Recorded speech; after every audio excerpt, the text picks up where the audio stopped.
Então, gente, é uma alegria muito grande estarmos aqui reunidos, mesmo seja online, mais uma vez. Sejam todos muito bem-vindos, muito bem-vindas aqui para a Casa Prece Chico Xavier.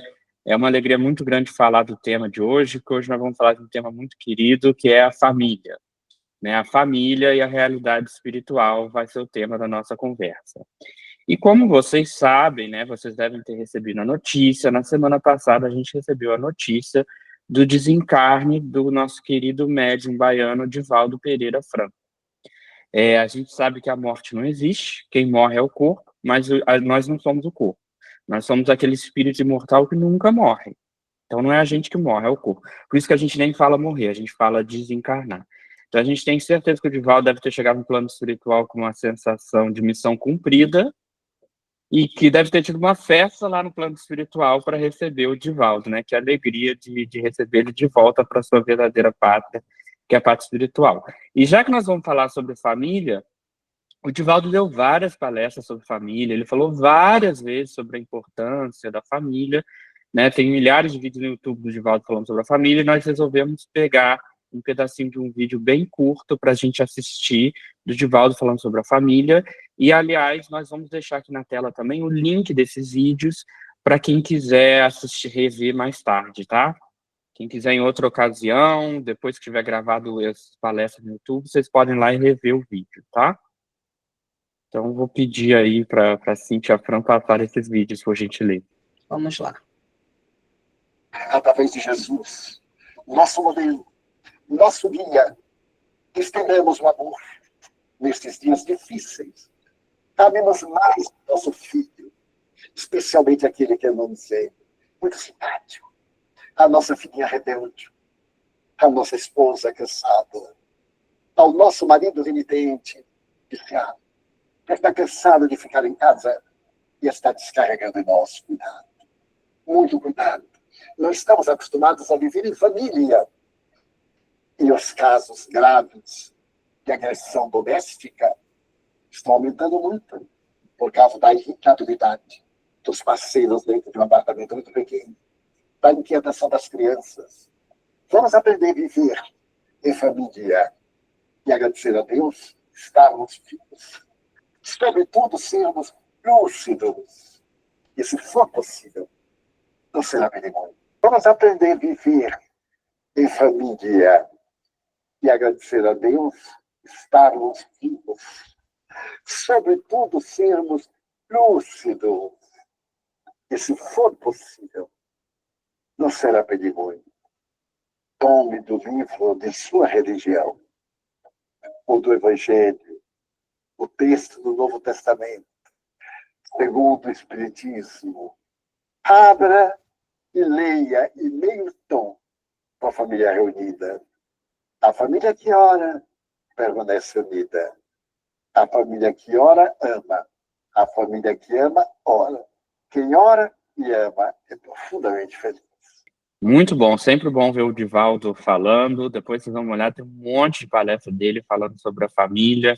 Então, que bom que a gente teve essa oportunidade com esse tema, poder fazer também uma homenagem aqui. Fica a nossa homenagem para esse grande médium que nós amamos tanto, que é o Divaldo Pereira Franco. Pessoal, se nós vamos falar sobre família, a gente poderia começar perguntando o que é família, né? O que a gente quer dizer quando a gente usa essa palavra família? Na verdade, família tem várias definições, dependendo de qual dicionário você pegar, existem várias definições da palavra família.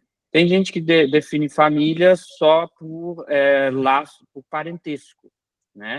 Parentesco, ou seja, aquelas pessoas com quem você tem parentesco. Tem gente que define família como um núcleo que surge a partir de um casal.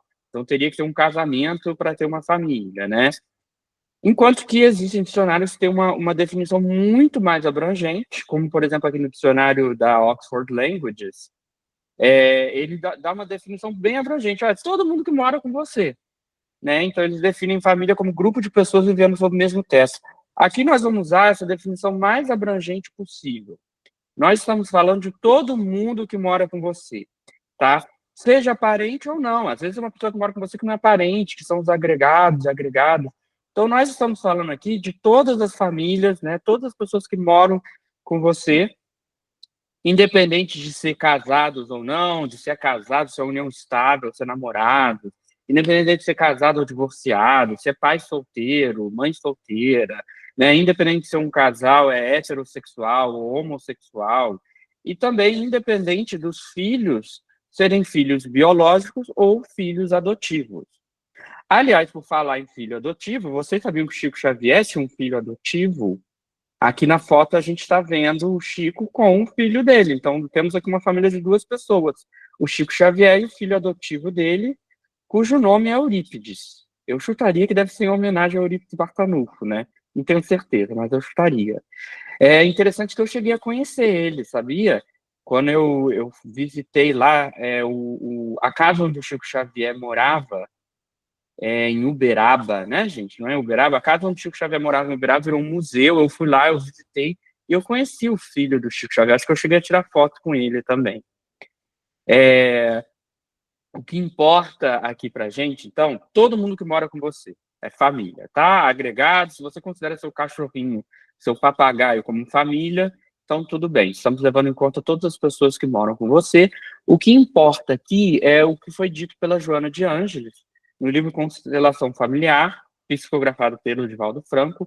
A Joana de Ângeles disse que esse grupo familiar, esse grupo de pessoas que está morando com você, não é por acaso. Tá? Não é resultado de encontros casuais. Não é por acaso que você está morando com um grupo de pessoas. Se você está morando com um grupo de pessoas, algum motivo tem, e com certeza tem a ver com os ajustamentos necessários ao progresso. Ou seja, nós estamos vivendo com essas pessoas, sejam pessoas maravilhosas ou sejam pessoas difíceis, nós estamos vivendo com essas pessoas para o nosso progresso aqui na Terra. Tá? Nós trouxemos também aqui uma foto do Divaldo Franco, junto com um grande divulgador da doutrina espírita, que foi o senhor Jorge Andréa, que aparece aqui na foto à esquerda do Divaldo. O Jorge Andréa foi um grande psiquiatra espírita, autor espírita, publicou vários livros sobre espiritismo, ele era um palestrante, divulgou o espiritismo a vida inteira. Mas hoje eu não estou aqui para falar sobre o Jorge Andréa, eu estou aqui para falar sobre a família, não é mesmo? Então, ao invés de falar sobre o Jorge Andréa, eu vou falar sobre a família do Jorge Andréa. E olha só que coincidência, eu não cheguei a conhecer o Jorge Andréa, tá? Ele já desencarnou há alguns anos atrás, mas por uma grande coincidência do destino, o neto do Jorge Andréa é um grande amigo meu e ele é frequentador da Casa Prece Chico Xavier. Sim, é isso mesmo, o neto do Jorge Andréa frequenta a Casa da Prece Chico Xavier. E além de conhecer o neto do Jorge Andréa, eu tive a oportunidade de conhecer o filho do Jorge Andréa. E é engraçado que ele me falou uma coisa que eu lembro até hoje, isso foi há vários anos atrás, acho que foi na época da pandemia que eu conheci o filho do Jorge Andréa, mas ele me falou uma frase que me marcou que eu lembro até hoje.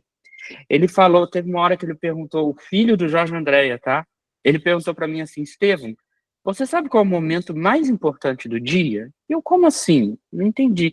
Você sabe qual é o momento mais importante do dia? Eu não sei. Aí o filho do Jorge André, ele falou assim, olha, Estevam, o momento mais importante do dia é a hora do jantar. Sabe por quê? É na hora do jantar que você vê se a família está bem ou não.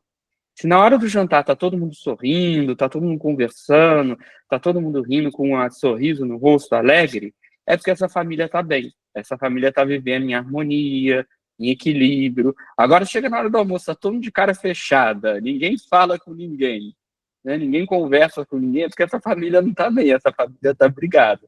Então é pela janta que você vê como é que tá uma família. Nunca mais esqueci disso. Então, no Livro dos Espíritos, tá? O Allan Kardec, ele tá fazendo perguntas para os espíritos e ele diz assim, tem gente que acha que a reencarnação iria destruir a família, tá? Por que alguém poderia achar que a reencarnação vai destruir a família? Porque, olha só, na reencarnação, você pode estar numa família e depois em outra encarnação você está em outra família. E depois em outra encarnação você está em outra família. Então, assim, as pessoas que eu chamo de pai e mãe não são meu pai e mãe para sempre. Na próxima encarnação eu vou ter outro pai e outra mãe. A pessoa que eu chamo de irmão, de irmã, em outra encarnação eu posso ser outro irmão e outra irmã. E aí o Kardec ele pergunta para os espíritos, mas tem gente que acha que isso poderia destruir a família, porque na próxima encarnação eu posso ter outros pais, outras irmãs, outros primos, né? E os espíritos respondem que não, que a reencarnação não destrói os laços de família, tá? Porque a reencarnação, ela simplesmente aumenta a minha família. Minha família agora é muito maior do que eu imaginei. Porque minha família não é só meu pai e minha mãe dessa encarnação. Eu já tive vários pais e várias mães. Então eu tenho uma família maior ainda. Né? Pensa em quantos irmãos eu já tive. Não só irmãos dessa atual encarnação. Eu já tive vários irmãos em encarnações passadas. Então a minha família espiritual, ela é muito maior. Pensa em quantos primos, quantas primas eu já tive, quantos pais, quantas mães, quantos avós, se você levar em conta todas as minhas encarnações. Então, a reencarnação, ela aumenta a nossa família, faz com que a gente tenha uma família gigantesca. Mas ela não destrói a família. Por que que não destrói? Porque eu posso reencontrar a pessoa no futuro, né? Então, eu posso reencontrar meu pai, minha mãe, meus avós, eu posso reencontrar em outra encarnação. Se algum parente querido falecer, tudo bem, eu posso reencontrar ele em outra encarnação. Então, a reencarnação não destrói a família. A reencarnação garante que a família pode durar para sempre. Porque aconteça o que acontecer, a gente sempre vai poder se reencontrar em outra reencarnação. Veja que quem acha que a vida acaba com a morte, essa ideia sim destrói a família. Porque se a vida acaba com a morte, depois que uma pessoa morreu, a gente está separado para sempre. Se a vida acabasse com a morte, se não existisse vida após a morte, morreu os avós, você não tem mais avós. Morreu os pais, você não tem mais avós. Isso seria o fim da família. Mas com a reencarnação, é o que eu disse, alguém faleceu, a gente sempre pode se reencontrar, seja no plano espiritual, seja em outra encarnação. Então, na reencarnação, a família pode durar para sempre. E outra coisa, a ideia de que uma pessoa poderia ir para o inferno e passar toda a eternidade no inferno, essa ideia destrói completamente a família, tá? Por quê? Imagina uma família que metade da família foi para o céu, outra metade foi para o inferno. Se você acha que as pessoas vão ficar para sempre no inferno, então essa família estaria dividida para sempre. Essa família, as pessoas nunca mais vão se encontrar. Se céu e inferno fossem para sempre. Né? Pensa assim, imagina uma mãe que foi para o céu, se existisse um inferno eterno. Imagina uma mãe que foi para o céu e o filho foi para o inferno. Agora você fala para mim, como que a mãe vai passar toda a eternidade tocando harpa numa boa, tá? No céu, enquanto ela sabe que o filho dela vai passar toda a eternidade queimando no inferno? Ela vai conseguir aproveitar o céu numa boa, sabendo que o filho dela vai sofrer para sempre? Ela estaria separada do filho para toda a eternidade.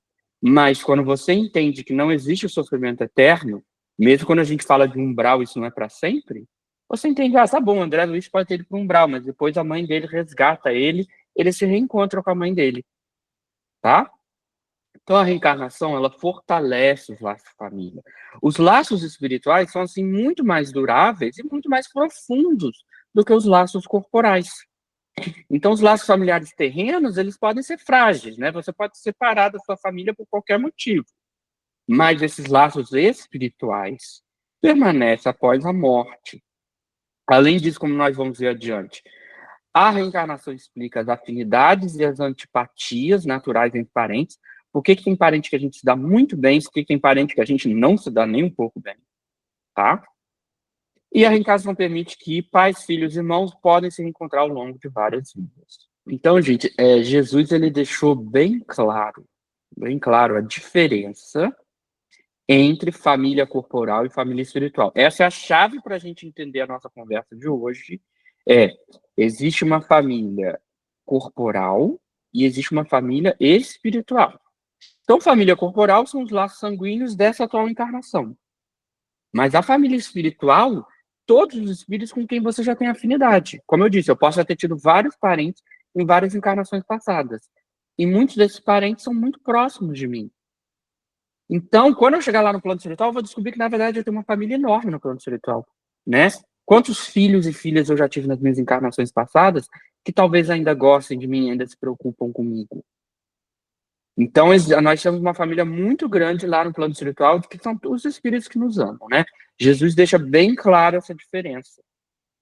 Quando tem um momento no Evangelho de Mateus que a família de Jesus está procurando ele, aí o pessoal fala, ei, Jesus, seu pai, sua mãe e seus irmãos estão te procurando. E aí Jesus ele responde o seguinte, quem é minha mãe e quem são meus irmãos? E aí ele, estendendo a mão para os seus discípulos, ele diz, aqui estão minha mãe e meus irmãos. Pois todo aquele que faz a vontade do meu Pai que estás nos céus, esse é meu irmão, minha irmã e minha mãe. Então Jesus está dizendo o seguinte, a minha família espiritual é quem faz a vontade de Deus. Ele está dizendo o seguinte: toda pessoa que faz a vontade de Deus é a minha família. Então, se você faz a vontade de Deus, você é irmão ou irmã de Jesus. Você é pai, mãe, filho de Jesus. Porque ele mesmo disse, ele disse, essa é a minha família espiritual. Todo mundo que faz a vontade de Deus. Então, olha como ele diferenciou. As pessoas estavam falando da família corporal. Ó, sua mãe e seu irmão estão te procurando. Mas Jesus responde, não, a minha família espiritual é quem faz a vontade de Deus. Tá? Então, os laços de sangue nem sempre correspondem aos laços espirituais. As pessoas com quem a gente tem um parentesco sanguíneo não necessariamente são os nossos melhores amigos no plano espiritual. E nossos melhores amigos de vidas passadas não necessariamente são os nossos parentes sanguíneos nessa encarnação. Os verdadeiros laços são quais? São os do espírito. Porque aquela amizade verdadeira do espírito, amizade de espírito para espírito, essa afinidade persiste além da morte. Enquanto se você está do lado de uma pessoa só porque, eu estou obrigado a conviver com essa pessoa porque ela é da minha família, mas não tenho nada a ver com ela. Esse é o tipo de ligação que vai acabar depois que você falecer. Então, a família terrena pode reunir espíritos simpáticos por afinidade, você pode encarar com pessoas com quem você tem afinidade, ou antipáticos, você pode encarar com pessoas com quem você não se dá bem, porque são provas necessárias, né? Lembra que é um mundo de prova e expiação. Então, existem casos em que a gente se dá super bem com algum familiar.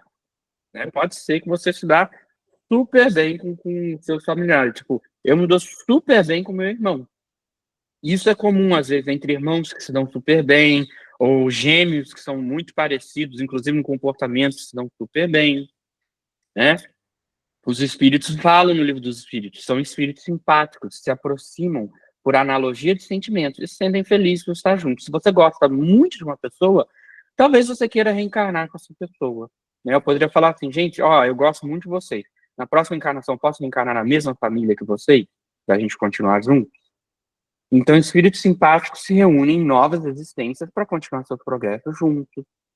A reencarnação reúne esses espíritos afins para fortalecer ainda mais esses laços de amor.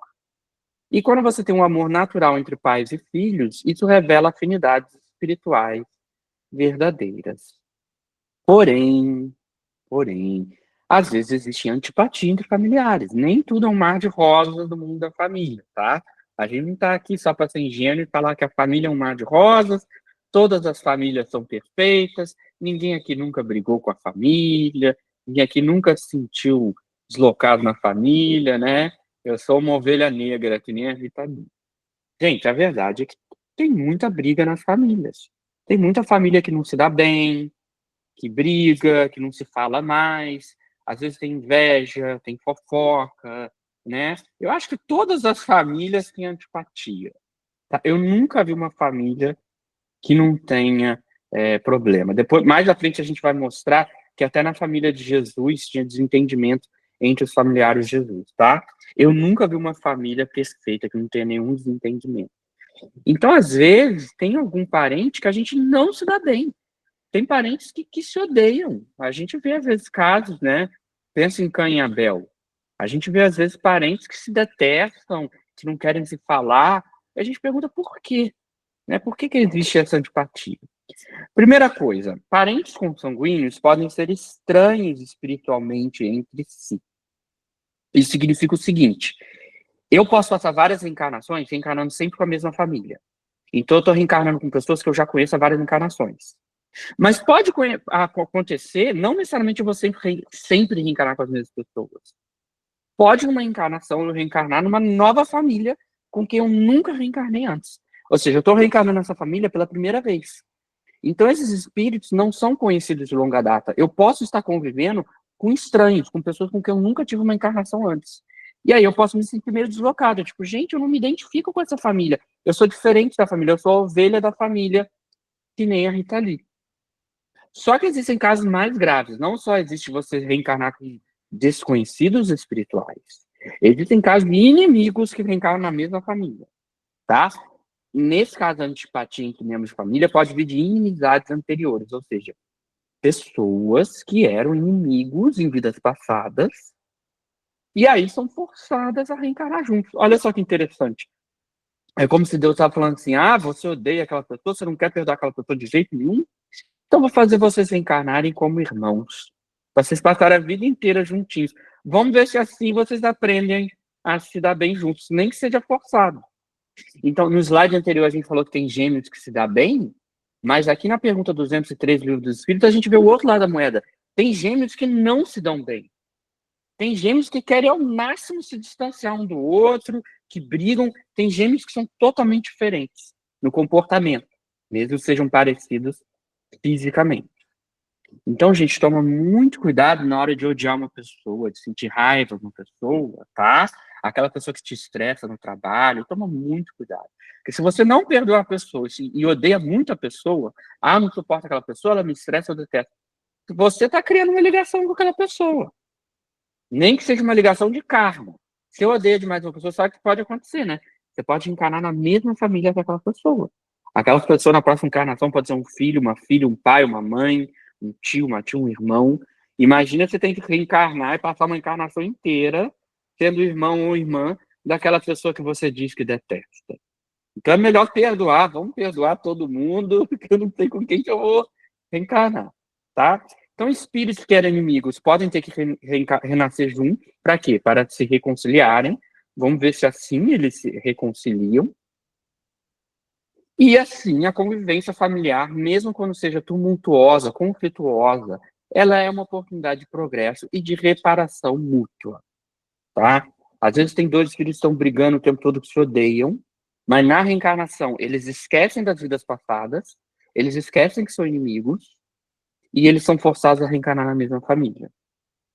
Daí, você vai ter aquele caso, tipo assim, inexplicável. Às vezes você tem um irmão e uma irmã que se dão super mal, que não se dão bem, e ninguém entende por quê. Por que tem irmãos que se dão super bem e irmãos que estão sempre brigando? A reencarnação explica isso, tá? Pessoal, quem lembra aqui do seriado de TV chamado A Grande Família? Vocês lembram? Que começava assim com uma música do Nobre, que era assim: essa família é muito unida e também muito oriçada, brigam por qualquer razão, mas acabam pedindo perdão. Então, gente, eu falei que a Cíntia lembra. Eu falei que todo mundo tem parentes difíceis, né? Quando eu penso em parentes difíceis, eu lembro na hora do Agostinho da Grande Família, porque ele era mó trambiqueiro. Só que ele era trambiqueiro até com a própria família, né? Tava sempre passando a família para trás. Todo mundo tem parentes difíceis, tá? Não necessariamente é trambiqueiro que nem o Agostinho, mas todo mundo tem parentes difíceis de lidar. E aí, gente, nós temos que exercitar a nossa paciência, tá? Caridade não é só com morador de rua. É mais fácil dar comida para um morador de rua do que ser paciência com um parente que sabe tudo da sua vida, está fofocando na sua vida, está se prometendo na sua vida, e na hora de criticar, vai te criticar bem onde dói, porque é a pessoa que mais te conhece. E aí sabe das suas feridas, sabe das suas fraquezas, sabe dos seus erros, tá? Caridade não é só dar dinheiro para criancinha passando fome na rua. Caridade também é com os familiares, que às vezes nos irritam, nos estressam, mas estamos aí para treinar a nossa paciência, para treinar o perdão. Então, lembra que eu falei para vocês, gente? Até Jesus tinha parentes difíceis. A gente vai ver no Evangelho de João que nem os irmãos de Jesus acreditavam nele. Tá? Os irmãos de Jesus não acreditavam nele e achavam que ele estava maluco. Maluco. No Evangelho de Marcos, os irmãos de Jesus chegam a dizer que ele estava fora de si. Né? Que coisa é essa? Né? Nosso irmão Jesus agora está andando sobre as águas, transformando a água em vinho, multiplicando os pães. Isso é coisa de gente maluca. Como é que é? Ele está curando os leprosos? Não, ele está maluco. Tá maluco, pirou de vez. Tá saindo por aí curando os leprosos, ele só pode estar fora de si, tá? Então, até Jesus teve que ter paciência com a fofoca dos irmãos, para vocês verem. Às vezes a gente trata super bem a nossa família e mesmo assim algum familiar maltrata a gente, mesmo se a gente tem ter feito nada, né? Por que aquele familiar tá fofocando ou tá falando mal de mim? E a ingratidão dos parentes é uma dura prova, mas é uma prova que pode ter origem em vidas passadas. Vamos encarar essa prova com paciência. Isso é caridade. Como nós já dissemos, os espíritos antipáticos podem renascer como parentes para reencontros de reconciliação. Às vezes, lembra que a Joana de Anjos ela falou que não é por acaso as pessoas com quem a gente está vivendo? Se você está convivendo com um parente muito difícil, não é por acaso, tá? Não é por acaso. Existe algum motivo de você estar convivendo com essa pessoa. Talvez você tenha que treinar a sua paciência, ou a sua capacidade de perdoar, o perdão, a indulgência, que seja. O sofrimento causado por parentes ingratos pode ser um meio de expiação, pode ser karma, tá? Ou seja, essa pessoa difícil está te fazendo sofrer, você não sabe o que você fez dessa pessoa numa vida passada. Às vezes, numa vida passada, era você perseguindo a pessoa. E agora você está tendo que conviver com essa pessoa.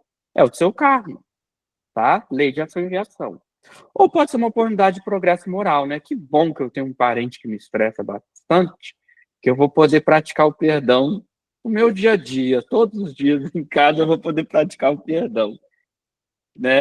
Teve uma mulher que ela ouviu falar que Jesus disse que tem que perdoar 70 vezes 7 vezes. E ela foi lá fazer a conta. Quanto que é 70 vezes 7, né? Vamos fazer aqui na calculadora. Ela viu que 70 vezes 7 dá 490 vezes. Então ela decidiu, eu só vou perdoar meu marido 490 vezes. Cada vez que ela perdoava o marido, ela anotava num caderninho, e quando deu 490 vezes, ela foi perguntar ao Chico Xavier, foi procurar o Chico Xavier, ela falou, Chico, eu anotei no meu caderninho aqui, Jesus disse para a gente perdoar 70 vezes 7. Eu já perdoei meu marido 490 vezes, posso parar de perdoar ele agora? E o Chico Xavier respondeu, não, é 70 vezes 7 vezes cada ofensa. Cada ofensa você tem que perdoar 70 vezes 7 vezes, né? Ela acha muito safado, coitado. O Evangelho segundo o Espiritismo fala particularmente sobre os filhos ingratos. E aí, nesse caso, diz que os pais devem persistir cuidando dos filhos com amor, mesmo diante da ingratidão. Porque, assim, gente, num caso de um casal, o casal pode se divorciar, né? Se você está casado com uma pessoa e você acha que ela é muito ingrata, existe a opção de se divorciar. Mas você não pode se divorciar dos seus filhos, né? Filho é para sempre. Esposa, marido, até dá para se separar, vamos dar um tempo, vamos se divorciar. Mas, cara, filho não é assim. Filho não tem como você assinar um contrato e deixa de ser filho. Você pode deixar de ser esposa ou marido assinando um contrato de divórcio, mas você não deixa de ser pai ou mãe assinando um contrato, tá? Então, a verdadeira caridade, ela se manifesta também no esforço paciente e amoroso de educar um filho difícil. Às vezes a gente dá todo o apoio para os nossos filhos e eles são ingratos, e ao invés de agradecer, só aprontam na vida, né? Mais uma oportunidade para a gente desenvolver esse amor incondicional, tá? Então, o verdadeiro amor de mãe, amor de pais, é um amor incondicional que ama mesmo quando o filho tem milhares de defeitos. Não é eu amo você porque você é perfeito, ou eu amo você porque você só faz o que eu quero. Eu amo você apesar das suas imperfeições, tá? Eu compreendo. Gente, existem alguns casos muito complicados em que a nossa família pode ficar contra a nossa religião, contra a nossa doutrina. Então é muito comum isso, ainda existe muito preconceito contra o espiritismo.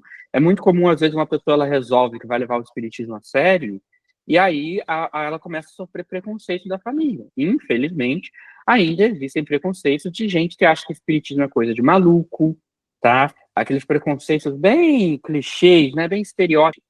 E às vezes uma pessoa resolve que ela vai levar um grupo espírita a sério e não ache você que quando você resolver se espiritualizar, todo mundo vai bater a palma para você e vai te dar uma medalha de ouro.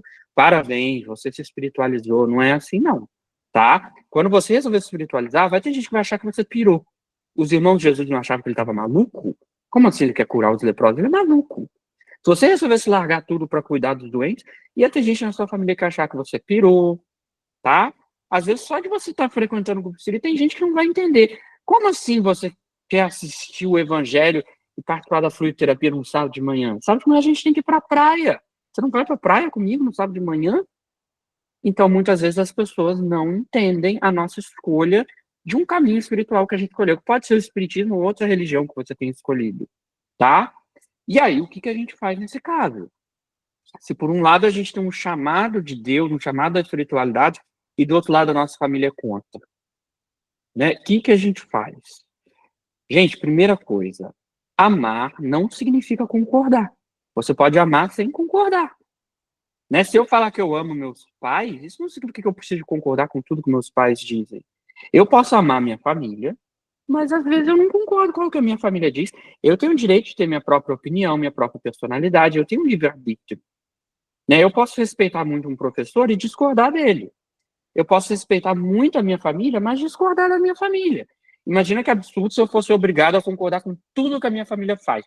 Então, se eu reencarnar numa família de ladrões, em que na minha família todo mundo é bandido, eu sou obrigado a concordar com eles? Veja, eu posso perdoar ele, mas perdoar não significa concordar. Jesus perdoou Judas. Isso não significa que ele concorda com a traição, que, então ele acha que traição está tudo bem. Não é isso. Você pode perdoar e discordar. Olha, eu discordo da sua opinião, mas eu sei que você é filho de Deus, eu te respeito, eu te amo. Tá? Então você pode amar sua família, perdoar sua família, mas tem alguns momentos em que você tem que exercer o seu livre-arbítrio. Falar, não, eu escolhi que eu vou seguir esse caminho. Sim, tal dia eu tenho um compromisso no grupo espírita, se você não concorda com o espiritismo, tudo bem, é um direito seu, mas eu vou continuar exercendo meu livre-arbítrio, tá? Não estou abandonando a família, não estou sendo ingrato, não estou sendo desnaturado, eu estou só seguindo o meu caminho. Tipo assim, eu te amo, mas eu tenho um caminho que eu preciso de seguir, tá? E para essa pergunta, mas afinal, entre Deus e família, qual que você escolheria? Qual que é mais importante? Vamos ao raciocínio aqui. Sua família existiria se não fosse por Deus? Não, se não fosse por Deus, você não ia ter família nenhuma, tá? E nós vamos mostrar aqui que para Jesus é bem claro que Deus vem em primeiro lugar. Jesus deixa isso bem claro, ele não deixa dúvida nenhuma, tá? Gente, nós vamos ver mais tarde, Jesus, ele respeita sim a família. Não é que Jesus seja contra a família. Jesus, ele respeita a família. Jesus, ele reafirmou o mandamento de que a gente tem que honrar nosso pai e nossa mãe, tá? Isso que Moisés tinha dito nos 10 mandamentos, Jesus, ele repete. Jesus, ele fala novamente, você deve honrar o seu pai e sua mãe. Então, Jesus respeita sim a família. Mas, se em algum momento você tiver que decidir entre família ou Deus, família ou buscar o reino de Deus, se você tem um chamado por Deus e isso fala mais alto, Jesus deixa bem claro que ele coloca Deus em primeiro lugar. Tá? Olha só essa frase de Jesus. No Evangelho de Mateus, Jesus disse a seguinte frase: quem ama seu pai ou sua mãe mais do que a mim, não é digno de mim.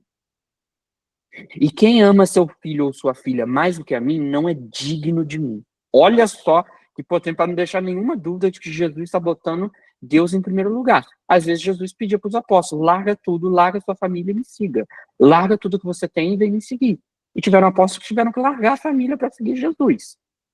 Então aqui ele está colocando essa missão acima até mesmo da família. Não que ele não respeite a família, basta ver o carinho que ele tinha com a mãe dele.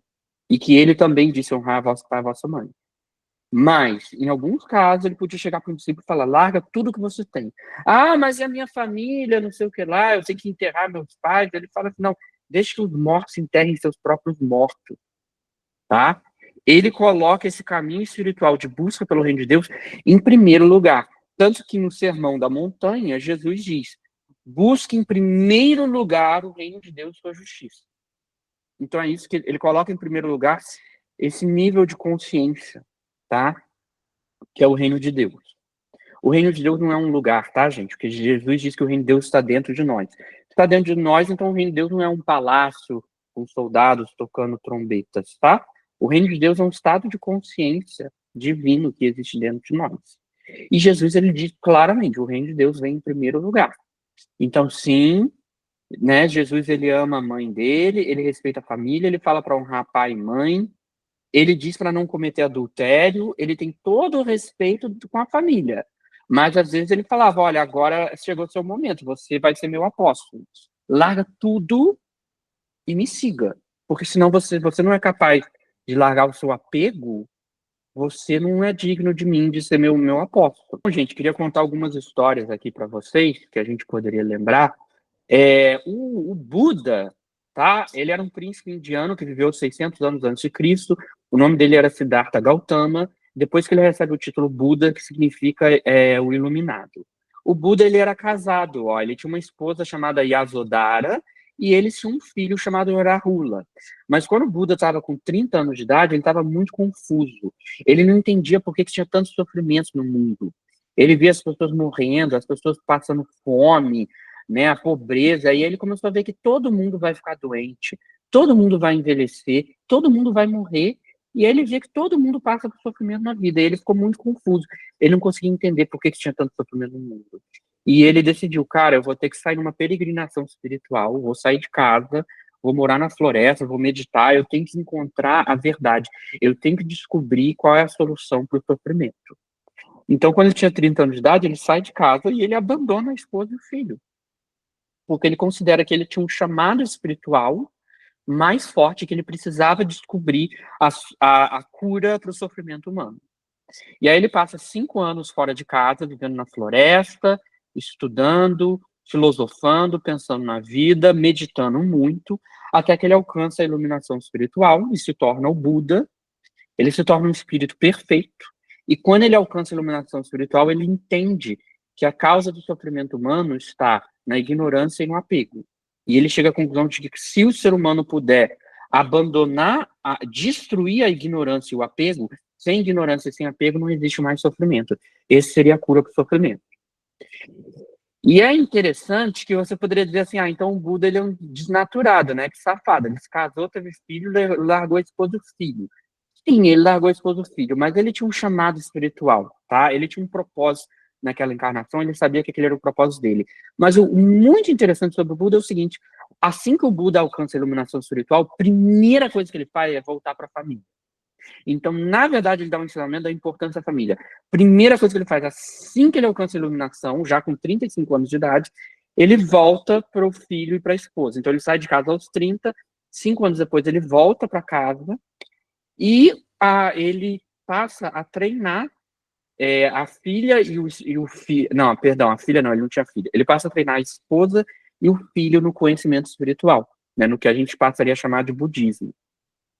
Aí a esposa se converte e vira uma monja budista, o filho se converte, vira monge e o filho vira um discípulo dele, tá? Então ele teve que passar um tempo longe da família, porque ele precisava de ajeitar as ideias na cabeça, encontrar o seu propósito na vida. Depois que ele encontra, ele volta e ele acolhe, ele inclusive ajuda a esposa e o filho a encontrar a iluminação espiritual. Além de Buda, outra pessoa que largou tudo para seguir o seu propósito na vida foi o apóstolo Pedro. Tá? No Evangelho de Marcos, a gente vê que Pedro era casado. No Evangelho de Lucas, a gente vê que Pedro largou tudo para seguir Jesus. Ah, mas que errado, ele largou a esposa para seguir Jesus. Gente, Pedro tinha um propósito, entendeu? Ele nasceu para ser apóstolo de Jesus. Aquela era a missão da vida dele, tá? No seriado The Chosen, eu trouxe aqui uma cena do seriado The Chosen, não sei se vocês já assistiram esse seriado vai contando as histórias dos apóstolos. No seriado The Chosen, quando Pedro larga a esposa, abandona a esposa para seguir Jesus, a esposa não fica brava com ele. A esposa fica feliz. E ela concorda, ela fala, não, Pedro, você está certo, vai lá seguir Jesus. É isso que eu espero de você, eu não esperava nada menos do homem que eu me casei. Eu quero que o meu marido siga o Messias. Eu quero que o meu marido siga o apóstolo, seja um apóstolo de Jesus. E aí ele pergunta, tipo assim, não, mas você não vai ficar brava se eu largar você para seguir Jesus? E ela, não. Não, porque eu prefiro que o meu marido seja um apóstolo do Messias. Porque você está fazendo a coisa certa, tá? Isso não está na Bíblia, embora isso apareça no seriado, isso não está explicitamente no Evangelho. Mas daria para acreditar que, quem sabe, talvez tenha sido assim, né? Quem sabe ela não compreendeu a missão que o marido dela tinha. Então, gente, a gente costuma dizer, no Espiritismo tem uma frase muito comum no movimento espírita que a gente sempre diz: a verdadeira caridade começa em casa, tá? Isso é algo que a gente aprende no Espiritismo e lembra muito uma mensagem do André Luiz, no livro Marcas do Caminho. O André Luiz, ele diz: honre a caridade em sua própria casa, ajudando, em primeiro lugar, aos seus próprios familiares, através do rigoroso desempenho de suas obrigações, para que você esteja realmente habilitado a servir ao mundo e à humanidade, hoje e sempre. Tem uma pergunta no Livro dos Espíritos, e um Kardec pergunta assim: o que ia acontecer se acabasse a família? O que ia acontecer se fossem relaxados os laços de família? E os espíritos respondem: ia ter um aumento enorme do egoísmo. Tá? Se você acha que o mundo é muito egoísta, o mundo seria muito mais egoísta ainda se não existisse a família, porque a família nos obriga a ser menos egoístas, tá? Às vezes um cara é muito egoísta, mas quando ele tem filho, ele vai ter que largar as coisas, né? Ele vai ter que abrir mão de muitas coisas para poder cuidar dos filhos. Então, os filhos ensinam aquele cara a ser menos egoísta, tá? Então, a família, ela ajuda a reduzir o egoísmo. Quando eu escuto essa frase, a caridade começa em casa, eu lembro de uma história muito interessante que aconteceu na Índia, no século XIX, tá? Existiu um líder espiritual indiano chamado Vivekananda, que ele ficou famoso por divulgar a filosofia hindu no Ocidente. E a história dele é muito interessante. Quando ele era jovem, quando ele era adolescente, ele era ateu, tá? Ele era um adolescente meio revoltado, assim, não acreditava em Deus. Ele falava, tipo assim, por que vocês acreditam em Deus? Vocês nunca viram Deus, né? Só que aí um dia ele conheceu um santo indiano, muito sábio, um santo chamado Ramakrishna, e aí ele acaba se convertendo quando ele conhece esse santo. Né? Tem umas histórias assim de que ele chegou para o santo e perguntou assim: mostra para mim, se você acredita mesmo em Deus, mostra para mim a prova de Deus. E o santo respondeu algo do tipo: eu sou a prova de que Deus existe. Aí o jovem Vivekananda, ele falava assim: mas o senhor fala que acredita em Deus, você já viu Deus? E o santo respondeu: olha, eu converso com Deus todo dia. Eu falo com Deus e Deus fala comigo. Eu escuto a voz de Deus. Eu tenho certeza que Deus existe, porque eu bato papo com Deus numa boa, todo dia, né? E aí o jovem Vivekananda, ele passou a sentir uma paz de espírito tão grande que ele acabou se convertendo, ele passou a acreditar em Deus, porque ele pensou assim: gente, a paz de espírito que eu sinto quando eu estou perto desse homem santo é tão grande que só um Deus muito perfeito para criar uma paz de espírito assim, tá? E aí ele se torna um discípulo desse santo, do Ramakrishna. E é interessante que o Ramakrishna, embora ele fosse um indiano, um hindu, ele estudou a fundo o evangelho de Jesus. Ele estudou a Bíblia, a vida de Jesus. Então ele vai ensinando, né, vai dando vários ensinamentos do jovem Vivekananda. Ensina ele sobre reencarnação, sobre karma, porque lá na Índia eles também são espiritualistas, eles também acreditam em encarnação, em karma, em chakra. Ensina para ele sobre meditação, ensina para ele sobre Jesus, sobre a vida de Jesus, sobre o evangelho. Ensina para ele que todas as religiões são caminhos diferentes para Deus. E o jovem Vivekananda, ele acha aquilo o máximo, ele acha o máximo. Ele que antes era ateu, vira completamente religioso, ele depois vai virar monge. E ele acha o máximo, ele diz: gente, o meu mestre é um gênio, ele conversa com Deus, ele me ensinou sobre reencarnação, sobre karma, né, sobre meditação. E aí ele, como um jovem muito empolgado, ele fala assim: cara, o Ocidente precisava de saber disso. As pessoas que vivem na Europa, nos Estados Unidos, elas deveriam saber sobre reencarnação, sobre chakra, sobre meditação, né? E aí ele começa a ter vontade de viajar ao mundo. Ele queria ser um palestrante internacional para contar para o mundo inteiro que o mestre dele tinha um poder de conversar com Deus, tá? E aí ele começa a planejar que ele iria viajar para a Europa, para os Estados Unidos, para divulgar toda essa sabedoria espiritual da Índia. Mas ele sabia que o santo não ia deixar ele viajar para a Europa e para os Estados Unidos. Ele já sabia que o santo ia falar assim: olha só, menino, você ainda é muito jovem, você ainda é muito imaturo, você não tem maturidade para ser um líder espiritual. Quem você acha que você é para ser um palestrante espiritual, viajar o mundo inteiro falando em meu nome? Você vai acabar falando besteira, que você ainda é muito imaturo. Aí ele teve uma teoria, ele teve uma ideia muito, muito doida, que é o seguinte: esse santo Ramakrishna, ele era casado. Lá na Índia, os santos podem se casar, tá? E esse santo Ramakrishna, ele tinha uma esposa, tá? E aí o jovem Vivekananda, ele cria uma teoria muito doida. Ele cria uma teoria de que quem manda num casamento é a esposa. De que a esposa sempre manda no marido. E aí ele faz um plano muito bem bolado, que ele pensa assim: eu não preciso de convencer o marido, basta eu convencer a esposa. Se eu convencer a esposa para me mandar para os Estados Unidos e para a Europa, a esposa vai convencer o marido, e o marido vai fazer o que eu quero, porque o marido sempre obedece a esposa. Então ele tem essa ideia genial. Para você convencer um homem, você só tem que convencer a esposa dele. Que aí deixa que a esposa faz o trabalho, que é a esposa que manda. Então a esposa estava lá na cozinha, preparando uma sopa de legumes, e o jovem Vivekananda, muito empolgado, entra na cozinha querendo falar. Ele fala, não para de falar, enquanto que a esposa do santo, ela, né, estava lá preparando a sopa de legumes, né, ela não tem muito tempo para ficar de papo, então ela estava lá na cozinha trabalhando. E o jovem só falando, né?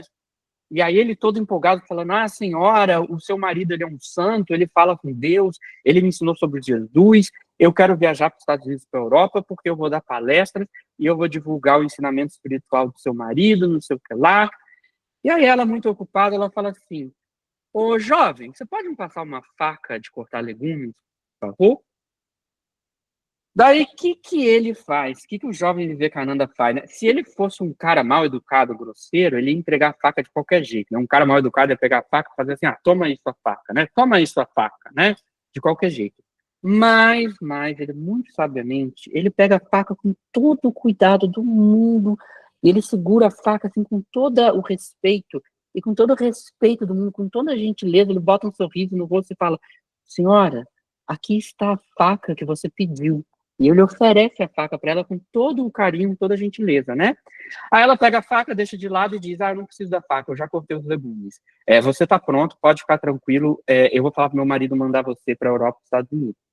E ele não entende nada, ele, por que você pediu a faca se você não precisava dela, você já tinha cortado os legumes? E ela falou assim, eu só pedi a faca para fazer um teste. Eu queria ver se você já tinha se tornado espiritualizado, se você já estava espiritualizado. Porque o maior sinal de que uma pessoa se espiritualizou não são coisas grandiosas como milagres e mudar o mundo. O maior sinal que uma pessoa espiritualizou está nos pequenos detalhes, nos pequenos gestos de gentileza. Uma pessoa que ajuda na cozinha, que é gentil, que é atenciosa, até na hora de oferecer uma faca.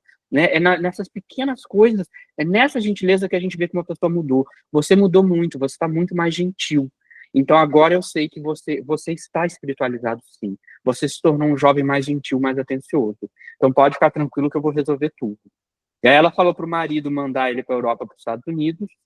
O marido aceitou, porque o marido fazia tudo que a esposa mandava, e deu tudo certo. Ele se virou um grande palestrante internacional. Ele passou a dar palestra no mundo inteiro para falar sobre espiritualidade. Ele teve tanto sucesso que ele foi convidado para dar uma palestra na Universidade de Harvard, e tem uma foto dele em Harvard em que ele deu uma palestra sobre a unidade de todas as religiões. Gente, quando a gente fala da importância da família, um filósofo que falou muito sobre a importância da família foi o Confúcio, tá? Um filósofo chinês que viveu 500 anos antes de Cristo. Se você pegar lá o livro A Caminho da Luz, no livro A Caminho da Luz, o Emmanuel, ele diz que o Confúcio foi um grande espírito missionário e que ele foi enviado à Terra pelo próprio Jesus, tá? Tanto que o Confúcio ele disse que a gente deveria tratar o próximo da maneira que a gente gostaria de ser tratado, 500 anos antes de Jesus dizer amar o próximo como a si mesmo. Então, na filosofia de Confúcio, ele tem várias opiniões, né, sobre a família, e a gente poderia resumir aqui da seguinte forma. O Confúcio ele acreditava que a família é a base de toda a ordem moral e social. A piedade filial, né, a piedade do filho com os pais, é a raiz das demais virtudes. Quem honra os pais saberá respeitar as autoridades e as regras sociais, né? Se eu não respeitar nem meus pais, como é que eu vou respeitar as regras da sociedade? As relações familiares harmoniosas se refletem e inspiram uma sociedade justa. A disciplina e o respeito aprendidos em casa moldam o caráter do indivíduo. O amor e a retidão no lar cultivam a empatia e a justiça. A autoridade dos pais deve ser exercido com exemplo moral, né? Os pais têm que dar o exemplo. E a moral pública é apenas uma expansão da moral doméstica, tá? A maneira como a gente trata a nossa família diz muito de como que a gente vai tratar as pessoas na rua. Gente, como eu já falei aqui, Jesus ele reforça a ideia de honrar vosso pai e a vossa mãe, tá? No Antigo Testamento, quando a gente teve a primeira revelação, Moisés traz os 10 mandamentos, e um dos 10 mandamentos é honrai a vosso pai e a vossa mãe. Só que Jesus, ele repete essa frase. Lembra que eu falei? Por um lado, Jesus, às vezes, ele fala para os discípulos, larga tudo e vem me seguir. Larga a tua família e vem me seguir. Quem ama a sua família mais do que a mim não é digno de mim. Você poderia achar que Jesus não está respeitando a família. Nada mais longe da verdade, tá? Jesus, ele respeitava a família, sim. Só teve alguns casos em que ele pedia para os discípulos, larga sua família e vem me seguir, porque esse é o seu chamado.